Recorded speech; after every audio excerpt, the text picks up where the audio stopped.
GSL Season 3.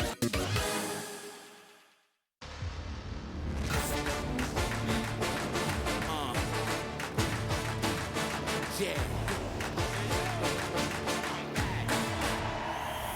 You never take me alive. The king is alive. I will arrive. You never take me alive. Nah, I will arrive.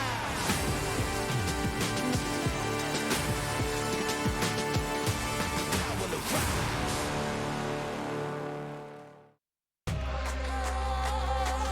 Africa TV, Freak Up Studio, live. 2022 GSL Season 3.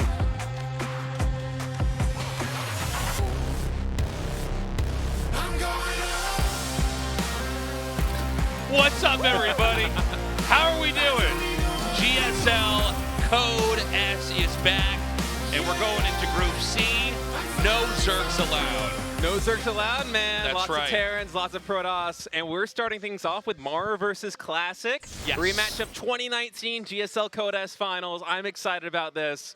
It should be a good day of games here. We do have the possibility of having like a super deep dive into TVP in general, depending on who wins and who loses. And I think some people don't like that, but I personally really enjoy that when we get to really see, with frankly, a very good lineup for this whole group. It's tough to call who's going to get out. Probably Maru, but it won't be easy for him. But it's fun when you have a lineup that's this strong to basically see what the matchup is really all about at the top level. Especially after Hero won Code S last season, right? He's been kind of repaving the way for Protoss and redefining the meta here, as he's done in PvZ, and we might see some of the ripple effect of that coming in today in PvT, because I think so, yeah. This kind of like fast-paced growth style, a little bit less reliant on tech, more reliant on map control, and just kind of taking an eco lead with low-tech units. Maybe we see players like Classic, players like Zoun try and play with that, not only in PvZ, but in other matchups to success. I think so. I don't think it's the kind of thing that only he can do, you know? Like, this is something that's replicable. No, I think he saw the race in a different way, but like you said, these moments, they ripple through the meta, and you do see, other players begin to pick that up and explore that. So our schedule for now, we're going to continue on into this week with Group D on Thursday. Same time, same place. We will have the following Monday off, and we're going to be back for Group E. That will, again, be on the same time, same place here at the studio. And then it will be Korean Thanksgiving, so there's going to be a little bit of downtime. This is the top two biggest holidays of the whole year out here. So, when we come back, we'll be going right into the round of 10, round of 6, and so on and so forth here. But for today, I'm really looking forward to this. We were talking earlier, before the show started, actually, about Maru's been so consistent. He's been in 30 GSLs now and 19 in a row. 19 in a row. 19 really, in a row, which is insane. Really stands out to me, man. If you were to put the stats on the page for this guy, too, it's like, I'm not very good at math, but that's got to be like 13, 14% of GSLs that he enters, he wins. Like, that's just an insane stat. The thing is, though, you would have thought he would have won more for how consistent he is. It shows you how competitive GSL is. He has not gotten that G5L trophy that has just been collecting dust in the studio for years now. And now Rogue is caught up, so there's some competition here to see who could come out as king. Yeah, that'd be funny if they had to make a second G5L trophy, right? That's right. But Maru, man, he wants to get it, and this might be the season. And I gotta say, it would be some kind of beautiful storytelling if he was to start this season off beating Classic, the last player that he won at GSL Final against, to get his 4th GSL trophy. If he beats him today and eventually wins this season for G5L, could be beautiful. Could be the start that he needs. But Classic, man, we were talking a little bit with our producer before coming on stage today, and he's been feeling a little bit inspired from the play that Hero had last season, Hero came back from Army service, all that time missing practice, getting back in shape, competing again, and then being the first Protoss champion in 5 years. Classic himself is inspired by this. Yeah, and I guess he even picked up the same mouse that Hero did, which I find actually kind of funny. But I also thought that was funny. Yeah, like really. And then I guess they're not even using the same mouse speed, where I'm like, all right, that's even weirder, but okay. So we're going to start this off with Maru versus Classic. Classic, of course, being back from the military. And it's going to be on Data C, then Moondance, and if we are lucky enough to get a map 3, it'll be on Tropical Sacrifice. can do this all day. Believe me when you hear me say, I can do this all day. There's nothing that I cannot change. Onside Gaming, Maru.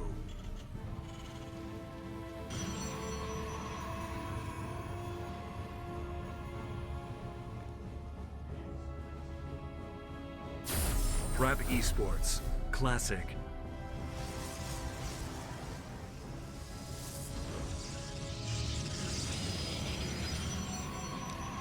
Okay. Classic. It's so good to have him back. And yeah, I mean, we talked about this earlier on at the start of the show, but yeah, I mean, are these Protosses going to play like Hero? I mean, it was 5 years before a Protoss player won this tournament. And that's crazy. From Seattle, welcome.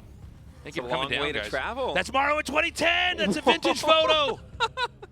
Turn that into an NFT, man. I feel like he still looks pretty young now, but then you go back and really see photos of him when it's 10 crazy. years ago. Yeah. Maru, the boy emperor back then, just destroying.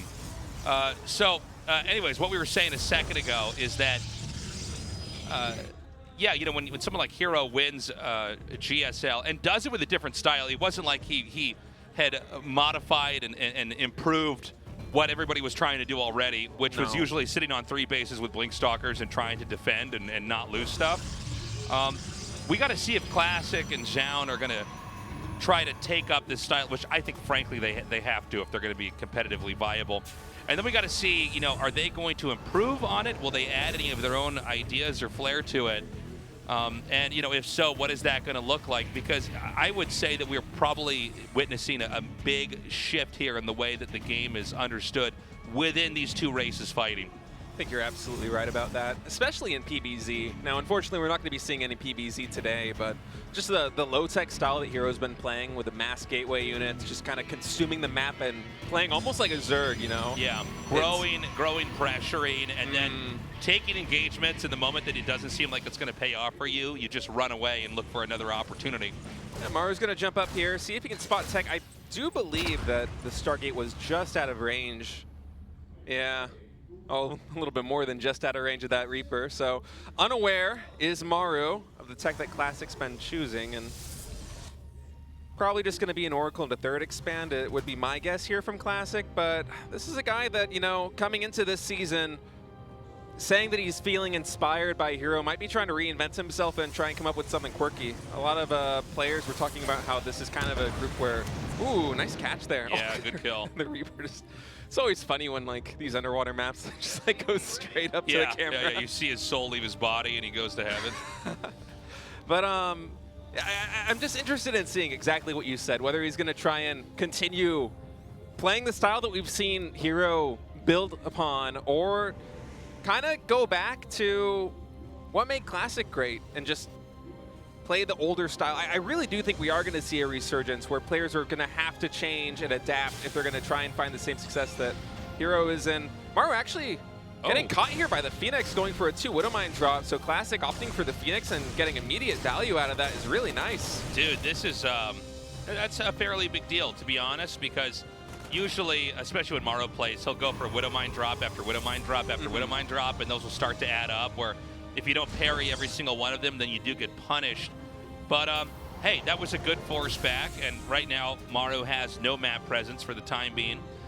Back in Classic's base, we see more gateways coming here. He is getting a 2nd Phoenix. I was wondering about that. 3rd Phoenix. I'm sorry, 3rd Phoenix. Yeah, I guess there's 2 out already. Originally, for some reason, I thought there was only 1 on the map, and I thought that's just an odd choice. You don't normally see that ever. So he is going to keep adding that in. I like this play out of Classic. Especially, as you said, Maru is one of those guys that loves his Widowmine drop, so maybe a little bit of preparation coming in. Not taking any hull damage on that Phoenix yet is Classic. Coming over, getting in a good idea. Sees those additional barracks going down for Maru. No 3rd CC yet. And Classic right now just powering on 2 bases, getting charged in a robo before taking down that 3rd Nexus. I like this. Yeah, he's going to be able to come in here once more and try to do damage. Again, we've had nothing really happen here. Oh, ooh, nice. Even I didn't see that one. That's so smart. yeah, you know, with the game being like in this 2.5D perspective, you can hide a Widow Mine above the top of the refinery and they can't quite see it. So good catch there to get that. That's going to soften up those Phoenixes. The third base has started. Charge is almost done. We're going to have a lot of Zealots and Phoenixes out here. This is actually quite different, we should note, from what people were doing last, I guess, the start of this year, but also the rest of last year, which is just making Stalkers. It is. Going Mass Zealot is really meant to topple them. In this spot, by the way, I don't think you can topple the Terran because he's got a little wall of buildings at the front of his base. So I think Terran would have to leave before Protoss can take a fight. But if you're on 3 bases and they're on 2, I feel like... Oh, that's a bad rally. Oh, no. Yikes. Classic really needs every Phoenix he can have right now. Maru is gearing up for a 2-base push, and this is the kind of killer move that can be really tough to stop as Protoss if you're going for this Phoenix heavy play, because Phoenixes, well, they're very good at moving around the map and potentially catching medevacs, picking off SCVs, stray units. They're very bad in straight-up fights against Bio and Maru. Yep, he's pulling the boys, and this is going to be a hell of an attack because Classic, his first Colossus is right now only halfway done. He has 4 more gateways in production, but I don't think his army is. I don't think his army's going to have enough power to be able to stop this push. Yeah, I mean, this looks on paper like it should just run over Classic here, and so we'll see. He does have charge, but that's a very small number of gateway units. The first Colossus pops now. Overcharge going down on the battery. Maru immediately focuses that down, and you see the Zealots dealing with a lot of those SCVs, but the Colossus has already fallen. The gateway unit counts getting lower and lower and lower, and these Phoenixes fly in, but this is not looking great. This, I think, is over. Maru, this was a pretty masterful all-in, to be totally honest. He read the situation very well. He stayed back. He didn't come out with too many medevacs either. Every medevac in the game has basically lived to get to this point in time.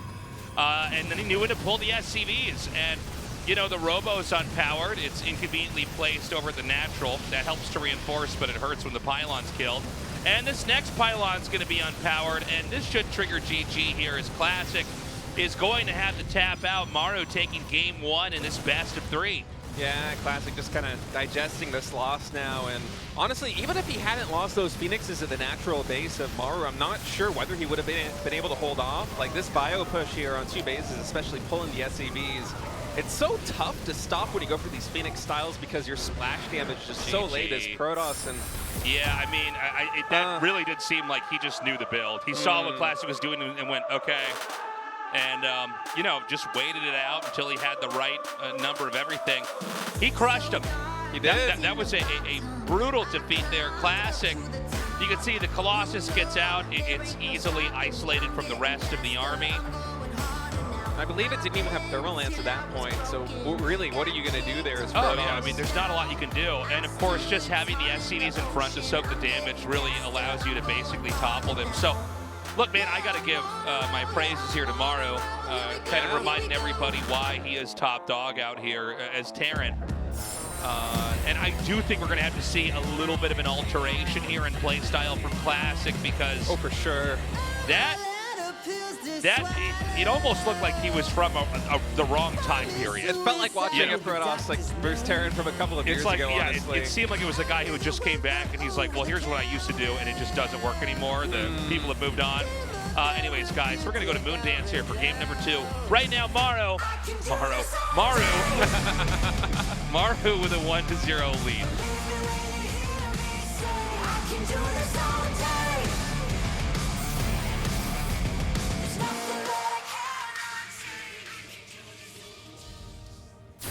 Onside Gaming, Maru.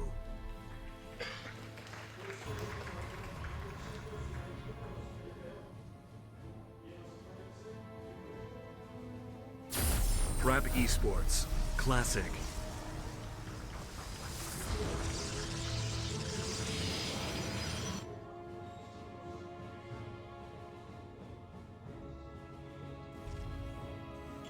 We'll see what changes Classic decides to go for here. I don't think we're going to see Phoenixes again.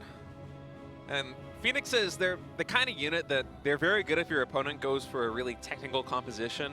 Like if Maru had invested more, it's so good to have an audience. Thank you guys for coming down. Yeah, welcome everybody. Glad you guys could make it.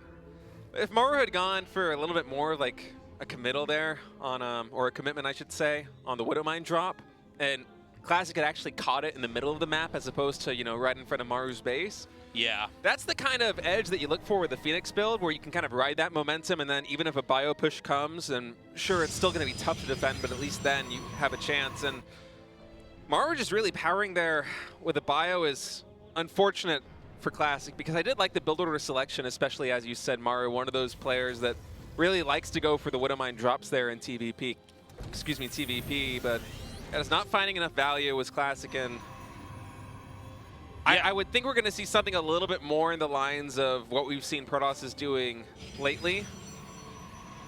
You know, like the style that Hero was going for in the previous season. Well, I mean, I'm hoping for that. You know, we're going to find out shortly here. I do feel like, you know, Classic, he was kind of playing an older style even before he had left. You know what I mean? It did seem like there was a kind of stagnation period in development for Protosses, right? But let's see what he can come in here with this time around. I think what Maru did, that just, I don't oftentimes say this in casts, by the way, but that does seem to be like what you want to do exactly if they do the Phoenix Zealot. Yeah. Is just wait, Like, let them sit on Phoenixes and Zealots, and as they try to squeeze out that mid-game tech that lets them really be solid, you just all in them and Perfectly kill. said. You have all the medevacs, you have Marines, you've got Marauders, you have Widowmines. You've got enough to basically crash into them once, sack all your workers, get to that tipping point, and then just start to close it out. You kill the one Colossus. Honestly, that was probably the most straightforward game of the whole season in some ways. certainly was. And it's one of the reasons why I don't know how safe it is to tech like that. Now, in this game, we've got a starport coming. Is it going to be another Phoenix? It is. Okay. Well, Classic clearly thinks that last game he made some critical mistake, and this time, Yeah, some micro adjustment he can do to recover. perhaps. But it is tough when you go for these Phoenix openings, and I wonder if Maru is going to recognize this and decide to go for the same thing, and perhaps Classic will try to metagame that. We'll see how this one plays out, but certainly some kind of adjustment. Okay, does start the second Phoenix. Yeah, you know, this is It's almost looking mirrored to the previous like one. Memento or something here. We're in a Groundhog Day cast. Yeah, we had this. We had the last time with the CC first Yeah. and the 2 base all in. And You don't normally in best of threes see people recycling the same stuff. Maru's response is a little bit different, though, going for a Viking and a Cyclone this time. We didn't see that in the previous match, so.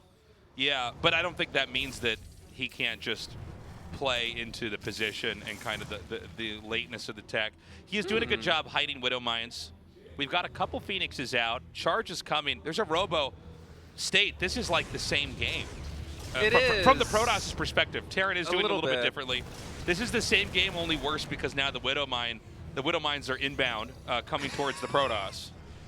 Yeah, that's a fair point. Widow Mines avoiding those Phoenixes in the middle of the map, and now Classic kind of caught with his pants down right here because he only has Adepts and one Zealot, and that one Widow Mine is costing so much mining time right now. Maru wisely not even burrowing it to take those 2 probes out. He knows that. Good juke. It's times like this, Terran wish they could recall. Dude, it was almost like a magic eye weird effect where I like thought he'd landed that on some part of the map you couldn't go to. There was some weird optical illusion I just experienced where I'm like, you could land that in the jungle? Okay, so a charge is done, but Maru is not going to do a 2-base timing. He's taking a 3rd base. Yeah. And that's one thing about this map is you can. Oh, my man. God. This happened last time at the natural expansion of Maru, where Cyclones need longer range, don't you think? That was just pretty long. Yeah. This is a pretty strong push here coming out of Maru. That's a lot of Marines, 2 Cyclones. Certainly will be able to find some damage. For now, trading out these Marines for the Zealots. I think Maru was kind of perhaps hoping that Classic was going for a fast 3rd base. Yeah. But keep in mind, he did have this Liberator back in the main, so not only has Classic been losing a lot of mining time right now, but that's a lot of probes that have gone down as well. I mean, 4 probes is a fair bit of damage, and Classic right now sitting on 2 bases against the 3 CC of Maru. This is going to be tough. He's going for the splash already, too, so you know he's afraid of a timing push.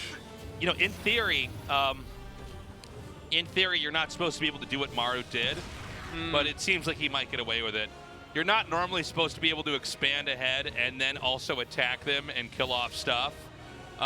But I think he handled it well on both sides. Yeah. And honestly, okay, so Protoss is also going to expand just later now.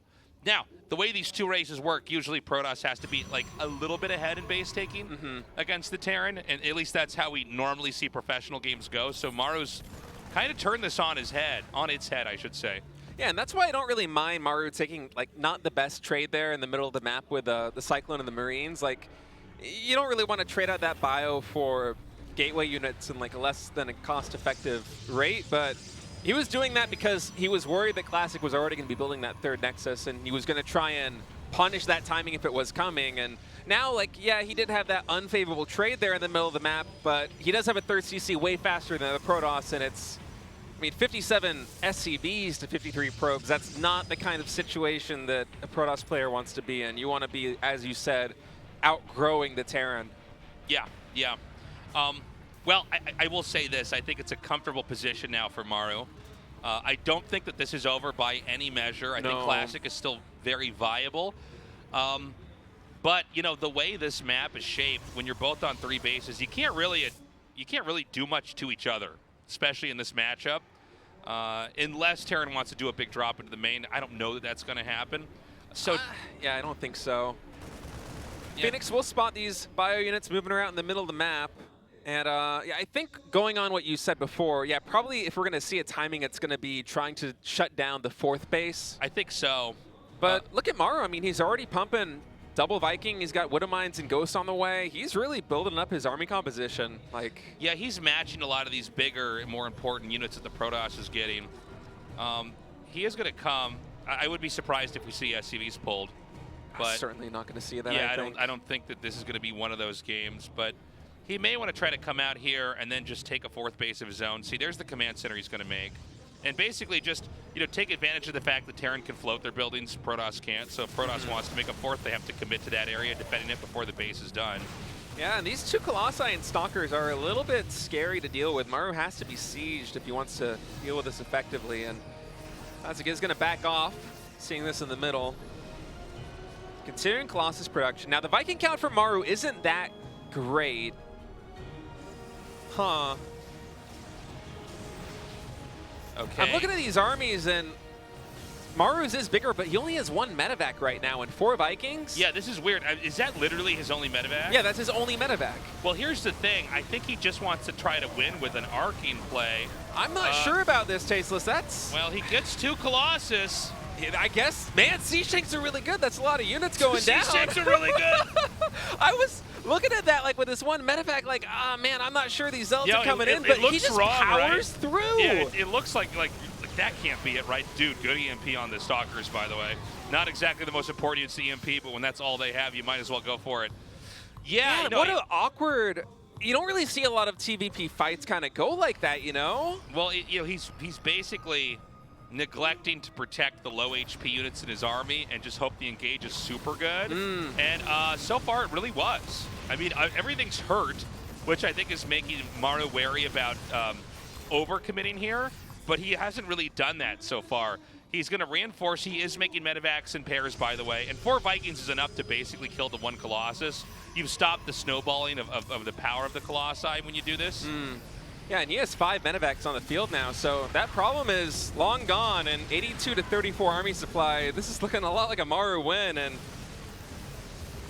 man, really kind of out of the box push there. It felt like it hit way faster than you would expect to have Maru move, but he just makes it work. Yeah, I feel like I have not quite ever seen an attack like that with 1 medevac and then mostly Vikings, at least not in the last, you know, 7 or 8 years, and it was really. Just a handful of Vikings, too. It wasn't a lot of them. There were almost no Starport units. Maru just relying on a really fast ghost timing to make this work, and you're going to see Maru slowly bleed out here as Classic, excuse me, as Maru is just overpowering. This is going to be GG again. Wow. Within 11 minutes, Maru just comes through and crushes. And you can see there's just not, even though this army, again, pretty badly damaged, not the biggest army ever, he just seems to kind of have enough here. He's going to drop on top of these disruptors to make sure he doesn't suffer a big drop like that, or a big disruptor shot like that again. And this is going to be just a very quick 2-0, man. Not much else to it. Yeah, Classic's going to stay in this for a little bit longer, but this one's donezo. Maru continuing to power 3 more barracks in production, and I feel like this next wave's going to come in, and Classic's going to have to tap out because this is looking really rough, man. No, I think there's no way that Classic can actually last in this for much longer. No, and he's making Archons against somebody that's already got Ghosts out as well. He just really doesn't have any options right now. Yeah, it's not very often you see Ghosts there and you just start to morph Archons because you don't have anything you can do with the Templars just yet. Yeah, maybe nice he thinks dodge. that Maru's a little bit more committed to this timing than he actually is. Because Maru is powering on 5 bases right now. Yeah, you beat me to it. I was going to say he's taking his 5th right now, where he's at the point where he's about to basically suffocate the Protoss. The only thing that's going to be left is the main and then this base all the way in the back. And I think this is probably going to be that moment. There's no more sophisticated tech here to tinker with. GG Maru, 2 zeros in an absolutely speedrunner fashion, man. Yeah, that was really clean. Game number 1, just hitting that timing with the SCV pull. We read the situation perfectly and knew that Classic was not going to have the power in his army to defend, and hits when 1 Colossus is out, no Thermal Lance, just completely steamrolls him. And then in game 2, with kind of an unusual timing with 1 medevac and like 2 or 4 Vikings. Yeah. But a lot of tanks and a lot of Ghosts, really not a composition you see a lot. And just 1 stim is all it takes. 1 decisive fight, and Classic loses his 4th base, gets contained on 3, and Maru just continues to power up, and that's it. That's a 2-0. That's match number 1 over in like 15, 20 minutes. Super short. Hopefully this next one's a little bit longer. Guys, we're going to be right back.